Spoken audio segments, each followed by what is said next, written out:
Hello everybody. So today I've got some good news. I've spoken before about using AI in enhancing world peace, in being able to analyze conflicts at a scale that we could not imagine before the emergence of this technology. And today, with the good news, I would like to tell you what happened.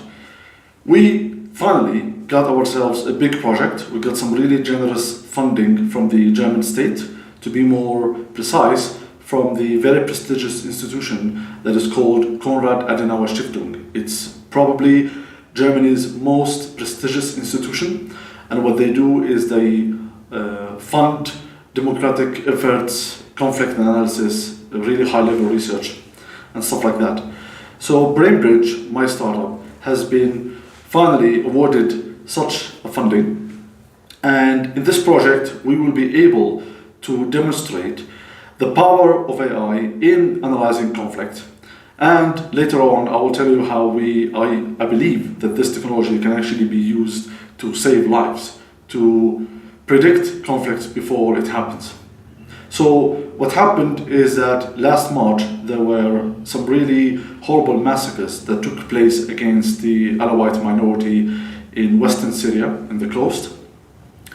And a lot, or maybe the majority of that killing happened because of incitement that took place over social media. Social media has been used to mobilize against people, to advocate for violence and for the murder of people.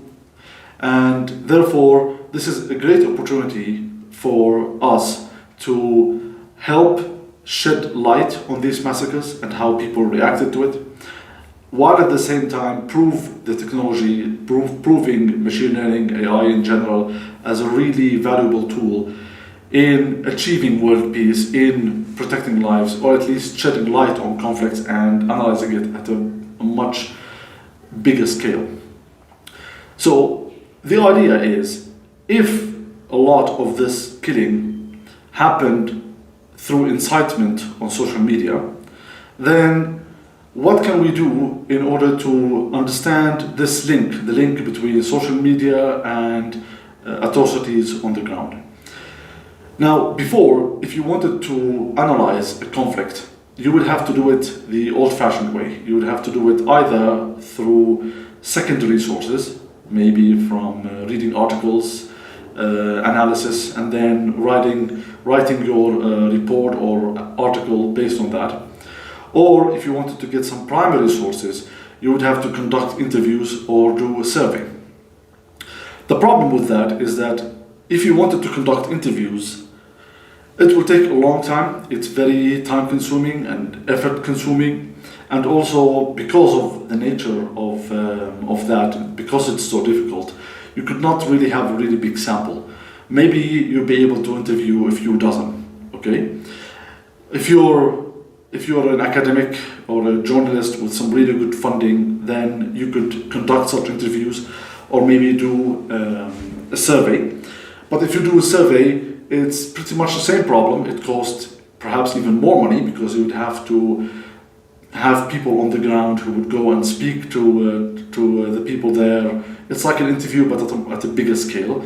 And if you have a lot of money, it will take you maybe a year, and maybe you would have surveyed 1,000 people if you're lucky, okay?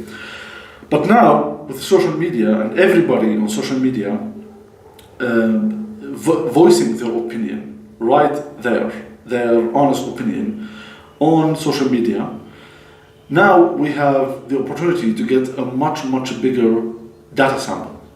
So instead of just interviewing a few people or surveying 1,000 people, now we have the chance to get the reactions of thousands and thousands of people, the reactions that they voiced over social media.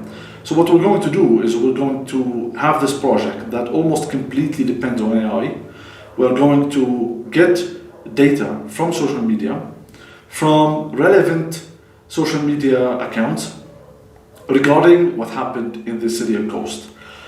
What we will do is we will scrape the posts and the comments from all these social media accounts regarding what happened in March. So we would have a specific time frame with specific keywords.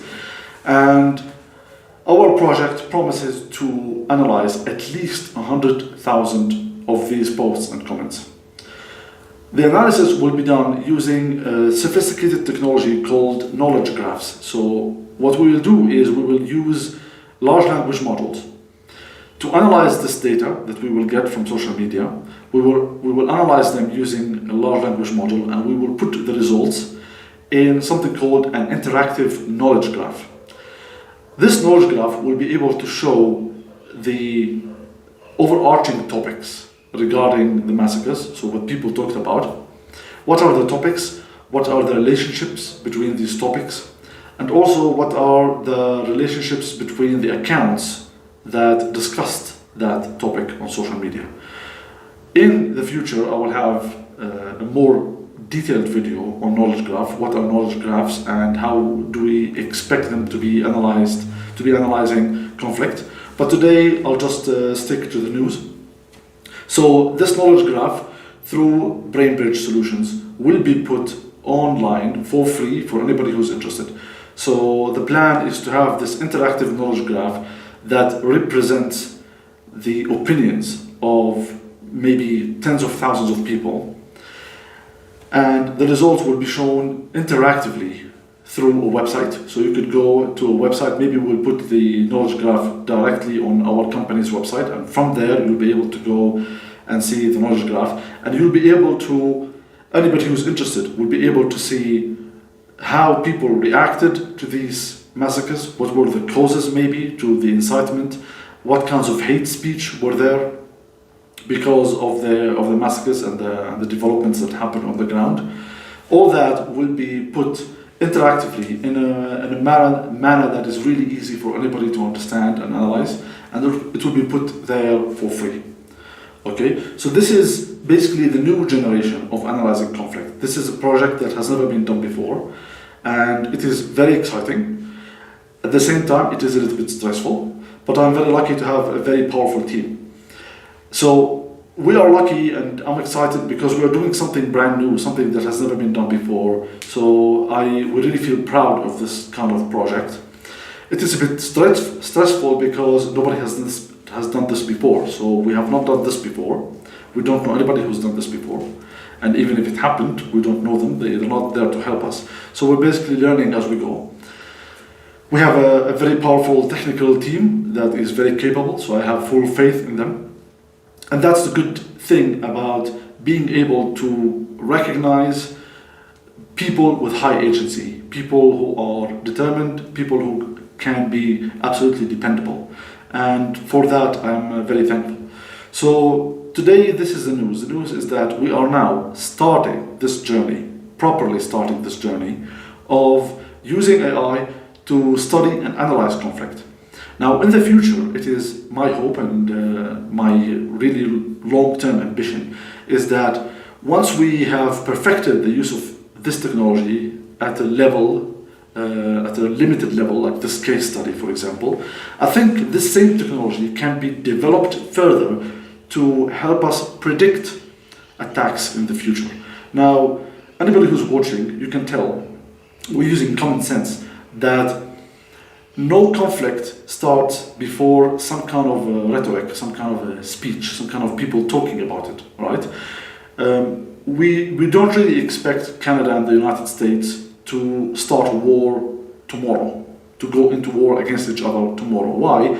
Because we don't have any proof. What will be the proof of that? The proof of that, the hint, let's say, the evidence, would be an escalatory hate speech-like rhetoric between America and Canada. This is as an example, right? So if we see Donald Trump talking negatively about Canada, and next week he's talking about violence, and the week after he's talking about war, then we can kind of expect that war might be coming. So using this simple common sense, if we can take this common sense and apply it into a fully dedicated AI system that succeeds in getting data, relevant data, analyzing it, and seeing if that kind of data, that kind of rhetoric is indeed getting more and more violent, And if hate speech is indeed getting bigger and bigger and taking more space, then we can say that this will be a great start as to predict wars and conflict before it happens. Right now, it's easy to talk about that. The real difficulty is in the application. So we can easily say that ideas are cheap. Everybody gets good ideas. Every single day I get 4 or 5 new ideas that I think would be great to implement. The real challenge is in the application. The challenge would be in finding out how to do it, finding out who's willing to pay for it, how to get funding, how to get people to believe in the idea, not to mention all the technical challenges. Okay, so in this YouTube channel, I am trying to kind of document my journey and share it with you to see how this journey will evolve with time. The way I think of it is, I think it's a win-win situation. Whether in 10 years from now, I and my team do indeed succeed in developing such sophisticated models that can actually predict conflict and help people save lives, mitigate some kind of conflicts between countries or civil conflicts. If that happens, then I'll be very proud. And if I fail, then at least I would have learned something, and at least I would have failed in doing something lofty, something that is worthwhile. Okay? So the way I think of it is, I am winning either way, whether this happens or not. So in any case, stay with me in this journey, and if you have any questions and if you have any ideas, let me know in the comments below. I will keep posting videos about our developments and our progress with time.